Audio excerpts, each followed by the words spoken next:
Welcome back to the workshop, everybody, which is now a garlic drying shed. So, trying a little different lighting here. Don't know if it'll help, but let me know if the audio and the visual is good. Give me some thumbs up on this, okay? Lots of thumbs up. So, welcome back to the channel. Today, we're going to talk about my favorite plant, garlic. As you can tell by the title of the video, I'm going to tell you everything you never wanted to know about garlic and were afraid to ask. Basically, I'm going to try to keep this short. But garlic is in the allium family, along with onions, shallots, leek, chives, okay? They have similar pungent flavors. The history of garlic goes back thousands of years. Okay, you can do your own research and get all that data, but basically there are many different varieties or cultivars of garlic, and not going to get into all that. It breaks down to two types: hardneck, which is what I plant here in Pennsylvania; softneck, which grows better in warmer climates where the ground never freezes, or you don't get enough of a chill factor. So California, Florida, softneck garlic. Um, of all the garlic grown around the world, China is the number one supplier or grower of 74% of the garlic in the world. One thing that they do, which I don't like, is they bleach and treat their garlic with nasty chemicals. That's why when you go to the store and you see those nice little 3 garlic bulbs in a net and they're pure white and they're all exactly the same size, most likely, check the label, Chinese garlic. So, why plant garlic? How to plant garlic? When to harvest garlic? How to harvest garlic? And when to cure garlic. When is it ready for long-term storage? So, as you can see, it grows with leaves, sort of looks like an onion, sort of looks like leek, even resembles a cornstalk.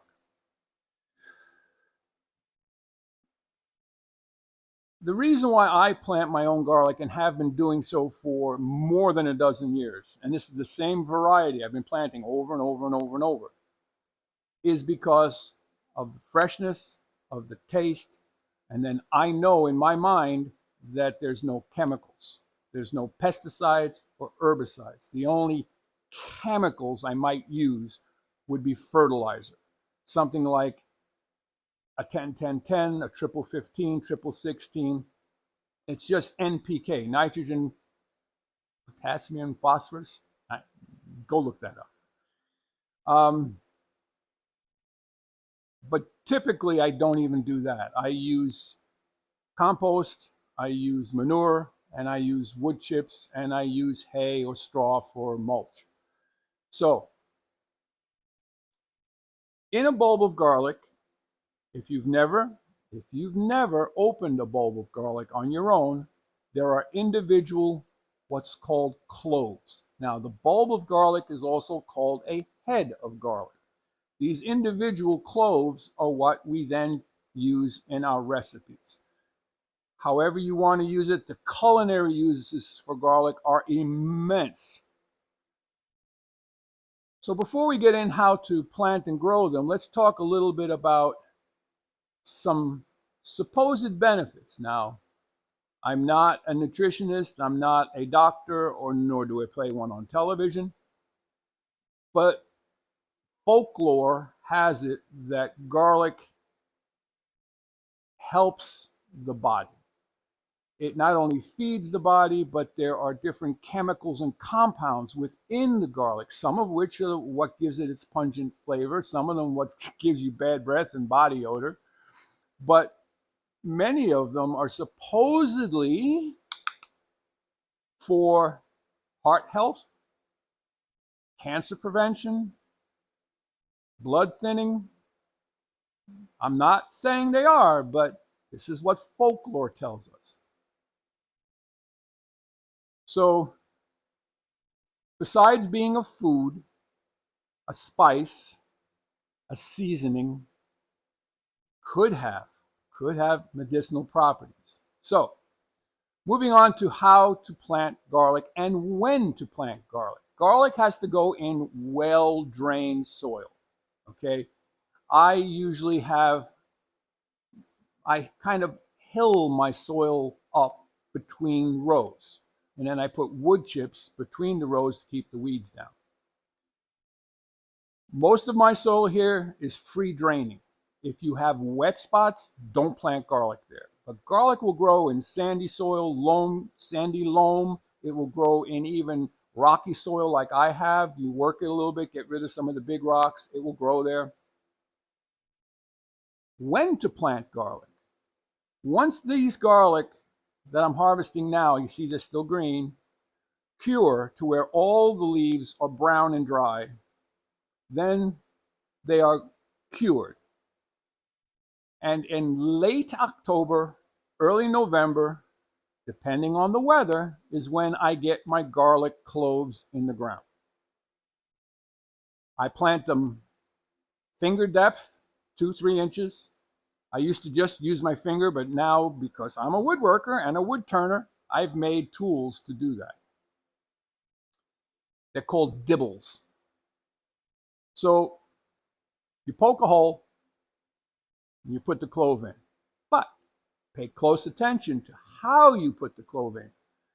This is the way the plant grew. So if you look closely, you've got the roots and you've got the stem. So the cloves are pointing upward.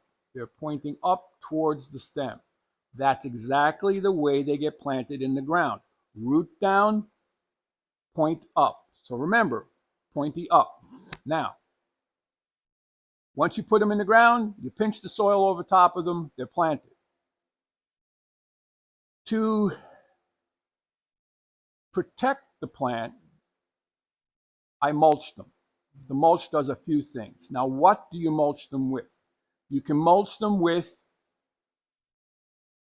straw. Straw is great because it's coarse. Oat straw is the best. You can use wheat straw, barley straw, whatever straw you have. Good dry straw. You make a fluffy layer of 4 to 6 inches of straw over the bed. You can use wood chips. Aged wood chips are best. You don't have to sift them. The garlic will poke up through it in the spring. As to fertilizing, before you plant, you should put your compost in. You should put whatever fertilizer you're going to put in, natural, organic, your choice. Once they're mulched and planted, that's it. You're done for 9 months. That's a long-term crop. So most of us who plant garlic, we get a little antsy about March. And we start going out every day. Are they up yet? Are they up yet?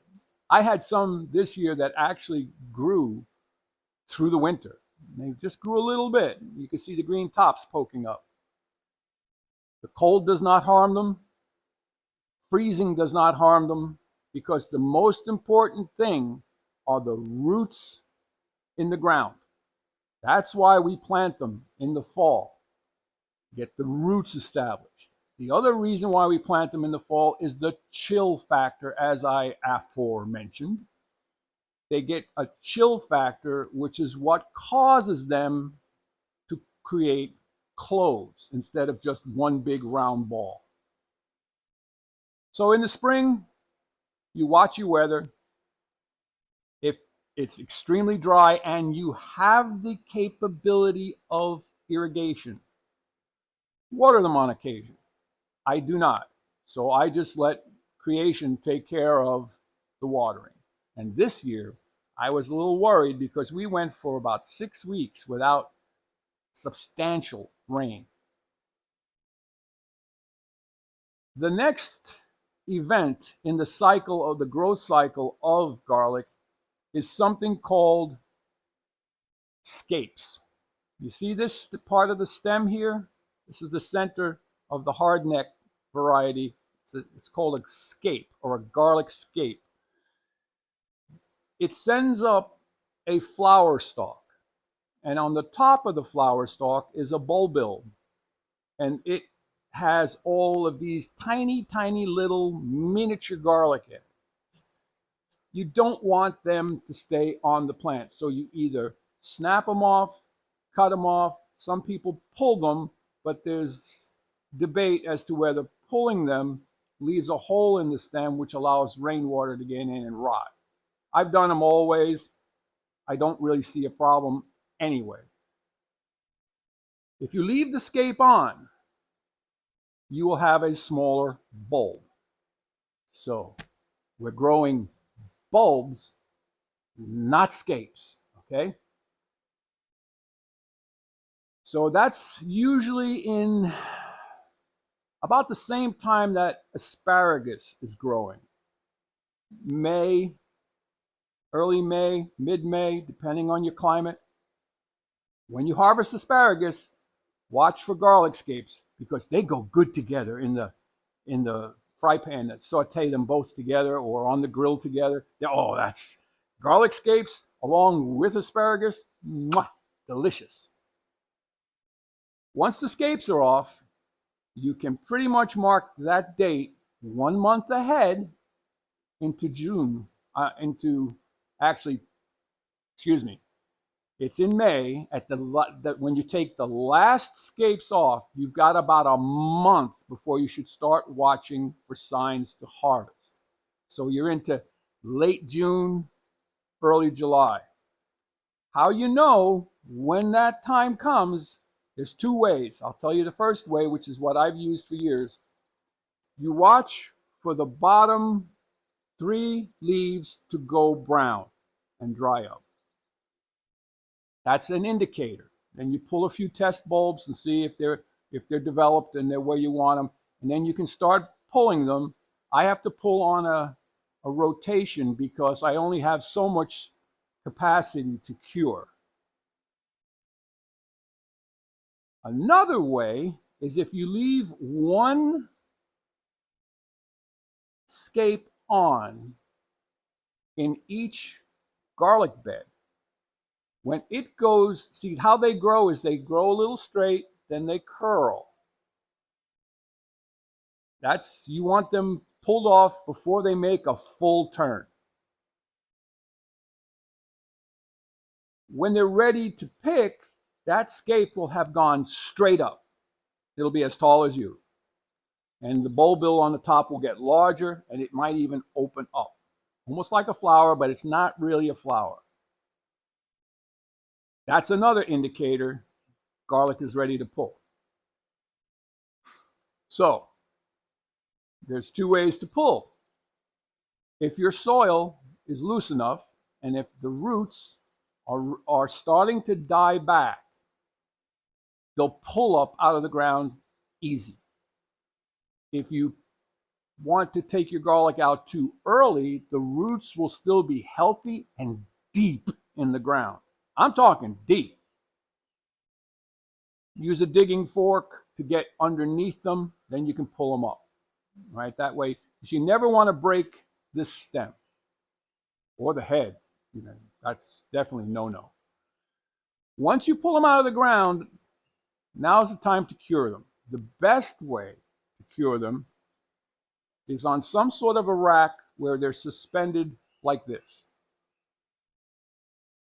Us woodworkers can build whatever. I've never done it. I've always laid them out on a drying rack. I've got in the back there, I don't know if you can see it, but there's a 16-foot cattle panel with a couple hundred on them. Anything to support so that there's airflow completely around it. And you can hear in the background, I've got 2 fans going. You got to keep the air moving 24/7, 365. You got to keep that air moving. Another way you can do it is take a group of these, 6, 8, 10, 12, and tie a string around it and just hang them from a nail in the garage, or in a shed, or even out on a porch, just not in the sun. Then you just make sure that they keep drying for about 2 to 4 weeks, checking on them. When the hardneck becomes extremely hard, where you can't press it. Right now, these are still squishy. Then what I do, and all the leaves have dried up, then what I do is I usually put my hand right here where the bulb is, and I snip this off. And now I can lay that in trays. Just lay it in trays, pile the trays up, just keep air moving around them. As they dry, I'll snip off one now and then. When that hardneck is pure white, there's no more green, you don't see, they're ready to store. And what I'll do then is I'll snip the roots off, but not too close. And then I'll snip the garlic neck, the stem, off about 1/2 inch, 3/4 of an inch from the top of the cloves. Put them back in the trays, and they can sit there and cure a little longer, or you can put them in net bags and hang them from a hook. Anywhere that's cool and dry, not cold, not damp, cool-ish and dry. I mean, even 70 degrees is kind of cool-ish, but dark and dry. So it's opposite of potatoes. So these should not go in a root cellar. Root cellar should be higher humidity and cool. And that's it. We're still eating garlic in the house from plants I planted last year. What didn't I cover? I think that's about it. Oh, did want to mention one other thing. These are white garlic in the porcelain family. There's a lot of varieties in the porcelain family. These have about 4 or 5 cloves inside, and they're large. There are other varieties of hardneck. I believe the word is Rocambole or Rochambeau, and what happened to my camera here? I lose my camera? Well, let's continue. I don't know what happened, but basically that's about it